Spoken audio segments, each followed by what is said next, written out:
always took the time to listen to others, to help others, and to be happy for the success of others.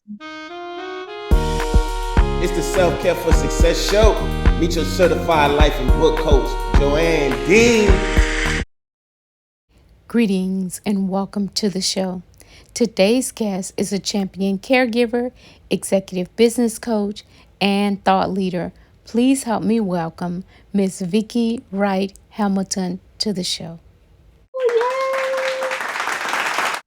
Oh, hello. Thank you so much for this opportunity. I am humbly grateful that you even thought of me and asked me to participate in your phenomenal podcast. Thank you so much for being here. It is such a pleasure and an honor to speak with you today. So let's start off with, how are you? You know, I'm blessed more than I deserve. I will say that, the last 12 years has really been a different kind of journey in my life, where I continue to take each day, one day at a time, only focus on those things that I know I have the power and the things that I can change by what I think, by what I do, by how I speak, and how I serve. And not spend time on things that I can't change and that do not have value.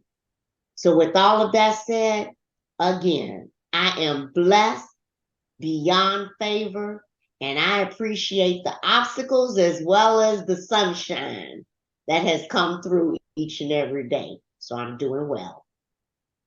Wow, thank you. That was beautiful. So who is Miss Vicki?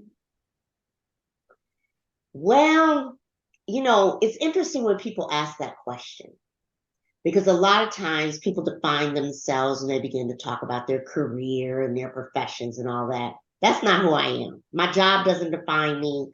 My positions doesn't define me. What defines me is I am a sister, a mother, a wife, an auntie, a cousin, a godmother, a mentor, a coach. All of those things define who I am, because at the heart of it, I'm a servant leader in all aspects of my life. I am a person that believes in teach one, help one, serve one, to make this world and community a better place. In terms of who Vicki is, in terms of how she contributes to the world of career and profession, I am a executive coach that helps executives define the unseen and unspoken environment around them. All of the things we have to learn to navigate where the words are not spoken but hidden.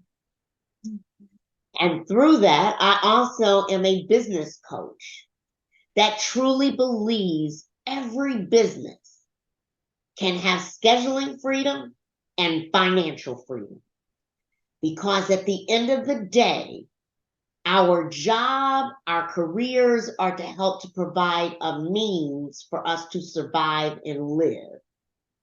They are not what is supposed to define who we are in terms of the value of the individual.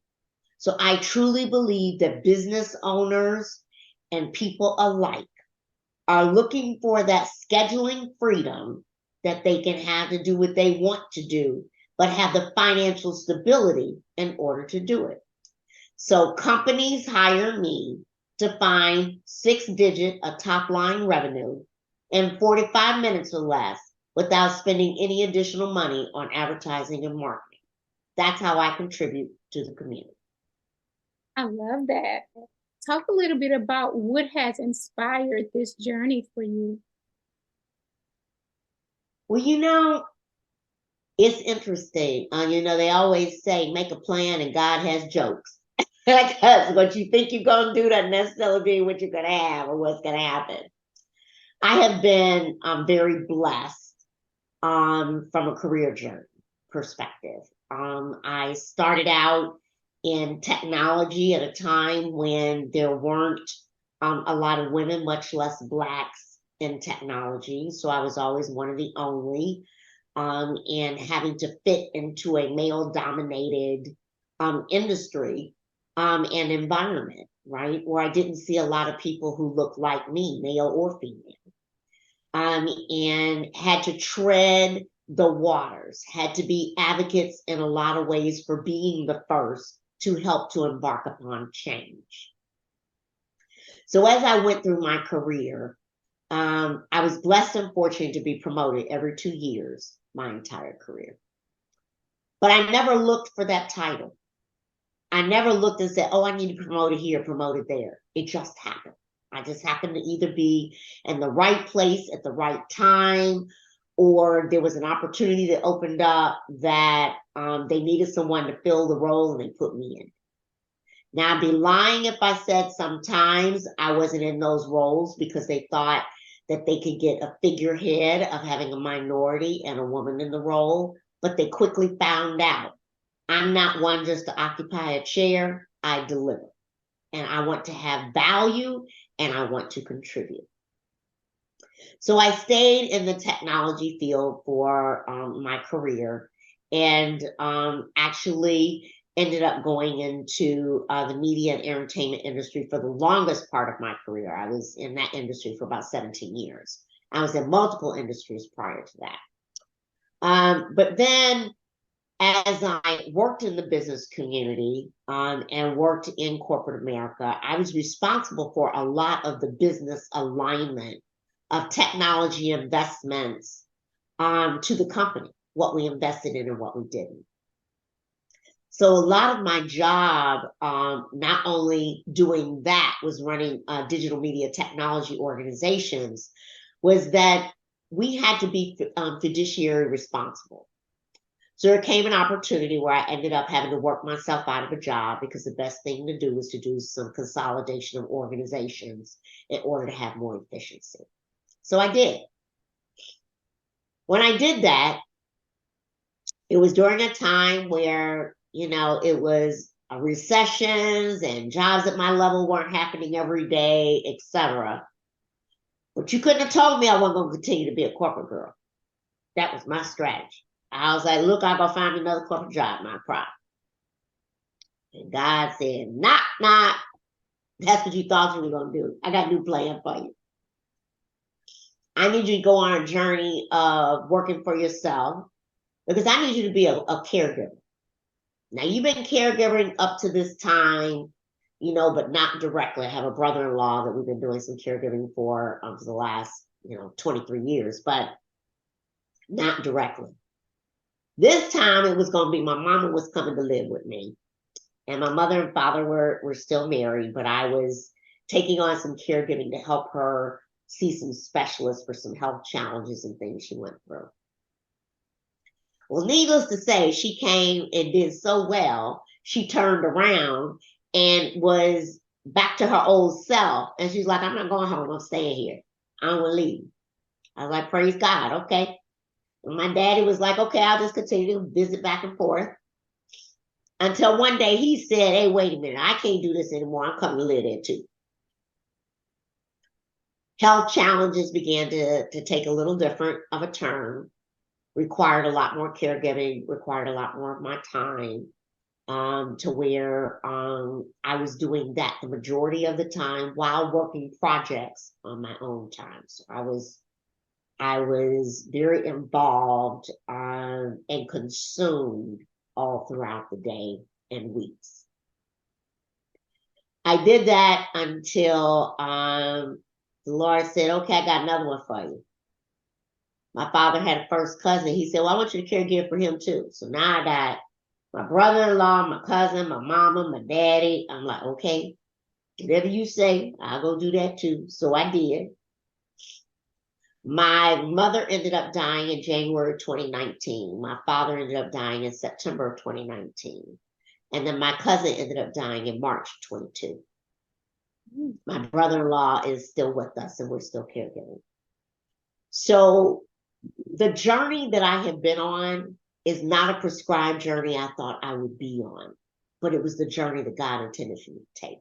And I just listened and I followed. So now that I'm in my own business, and have been, since I took that turn in the juncture of doing caregiving, I have now continued to expand my own business and continue to move forward because my whole premise, again, is about servant leadership, serving others and helping others to grow and develop in whatever capacity that they need, whether that's through the executive coaching, whether that's through business advisory coaching, in terms of moving organizations forward.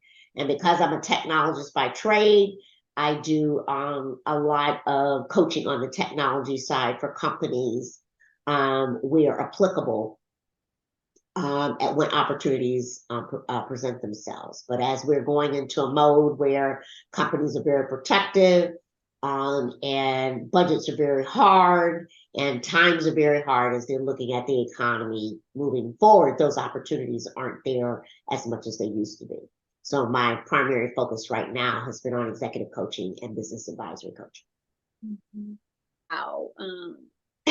You have had a lot on your plate. And in caring for everybody else, how do you carve out time to care for you? I wish I could say that I've always done a very good job of that. I haven't. I'd be lying if I said that I knew the actual meaning of real self-care. And what does that mean? I believe that self-care is individualized. It is defined by you. What does it mean for you? And one of the things that I know for sure is that self-care for me meant time to meditate, meant time for prayer, meant time for nature, meant time for dancing and singing, which I love to do, even though I'm a shower and a car singer.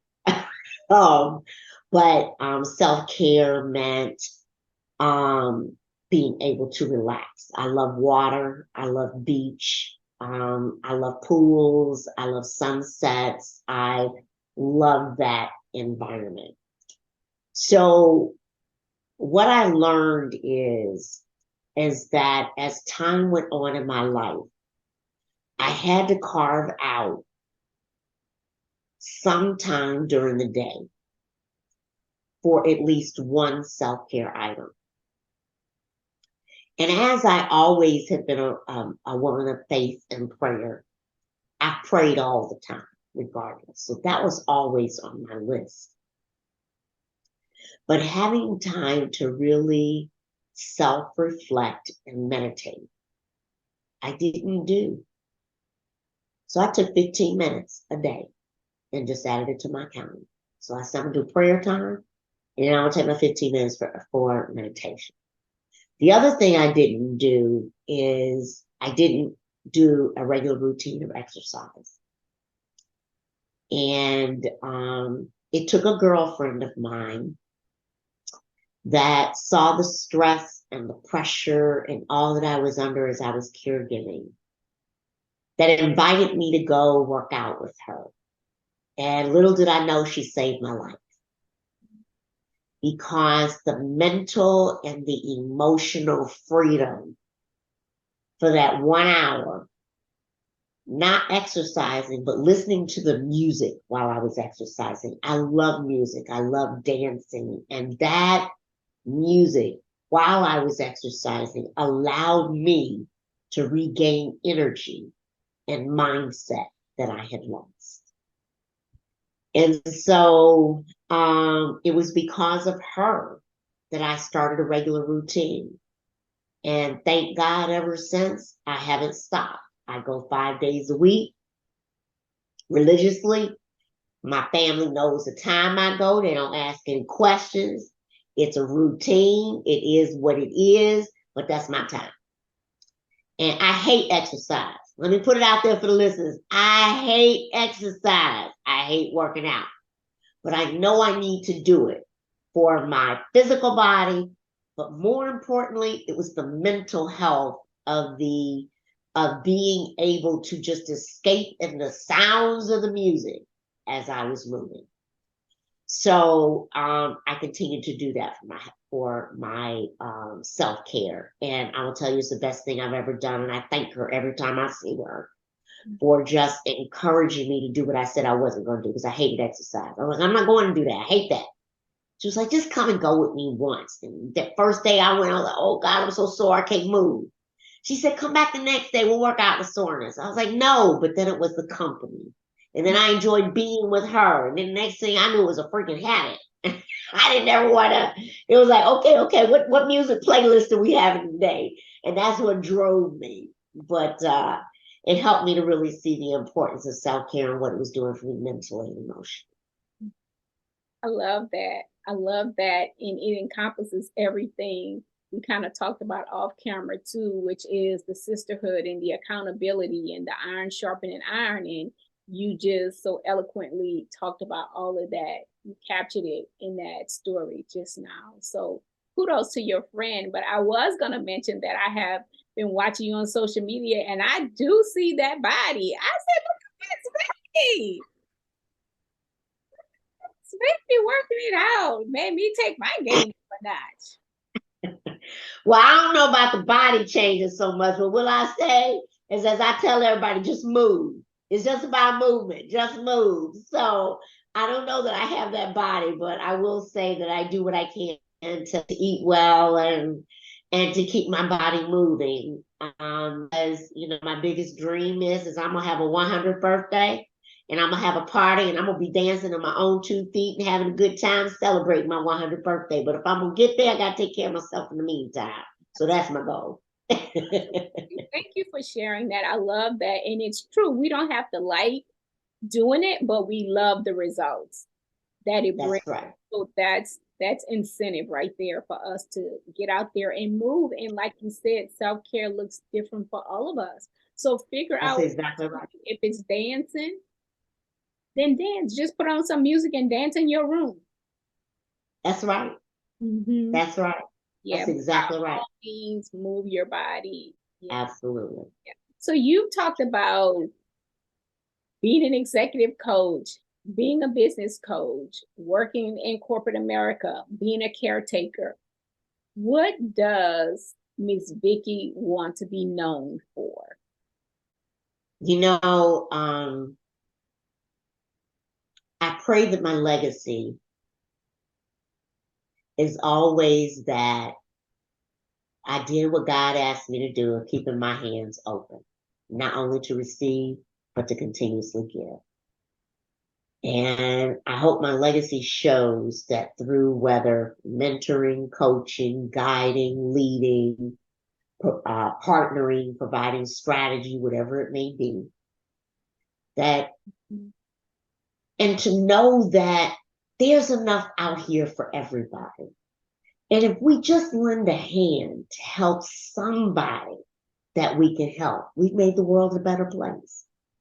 So I pray my legacy when I'm gone, when that day shall come, that I will be known for that person that was always dependable, that did what said they were going to do, that always reached back to help others, and never walked on a pedestal, because at the end of the day, I don't care what job you have, what title you have, what role you have. You get up and put your pants on the same way every single day. We are a human being at our core. So I don't have to walk around like, oh, my title is so-and-so and you need to, I want to be known for the person that no matter what level I was at, no matter what level I did, that I appreciate it all, and that I listened to all, and that I helped all. So I pray that my servant leadership and my ability to continue to provide hope, encouragement, motivation for others is what I'll be known for when that day does come. Mhm. And what advice would you give someone who is in a caretaker role now?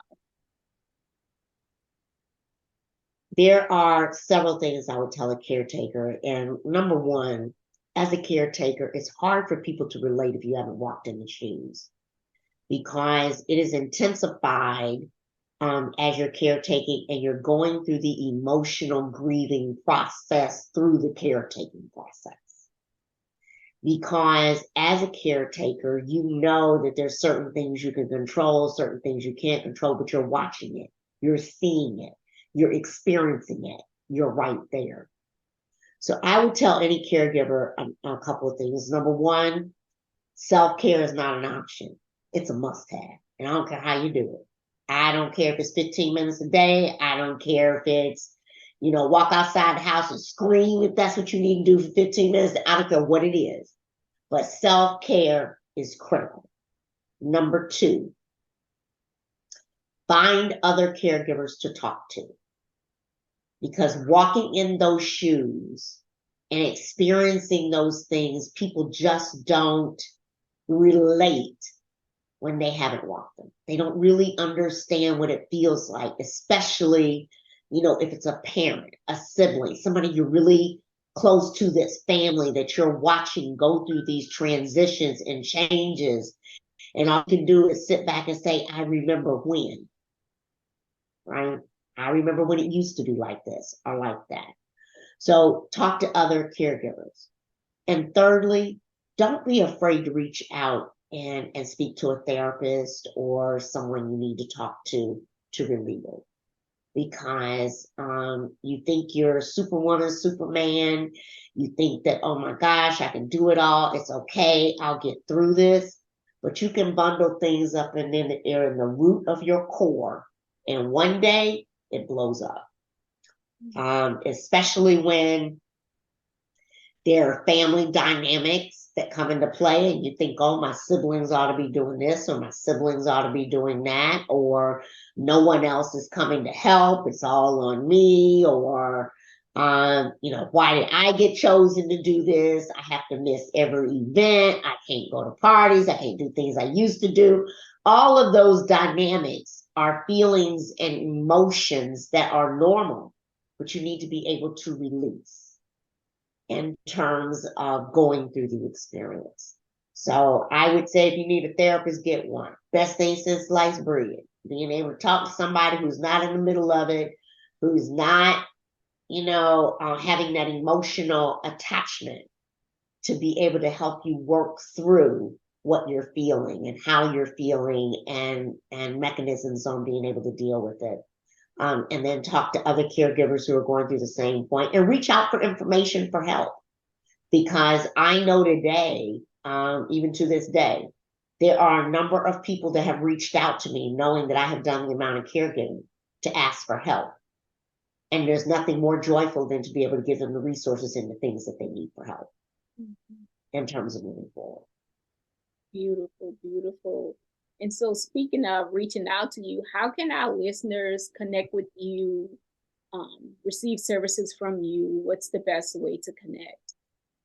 Well, please come to my website. It is Vicki, Vicki, Wright, WRIGHT, Hamilton, HAM as in Mary, ILTON.com.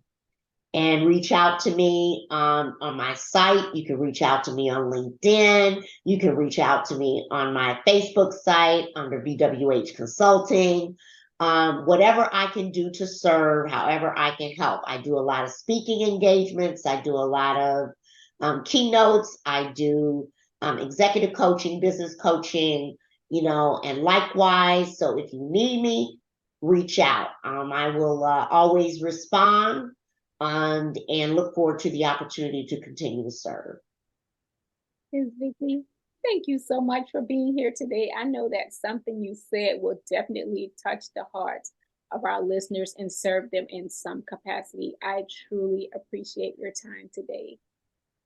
Well, I appreciate you. And I just want to say thank you for the opportunity just to say a word or two And I pray it does help someone. Thank you. So thank you guys Thanks. so much. Yeah, thank you so much. And thank you guys so much for being here today. We are so grateful for you tuning in. Until next time, I'm your self-care sister, and you be well. Take care.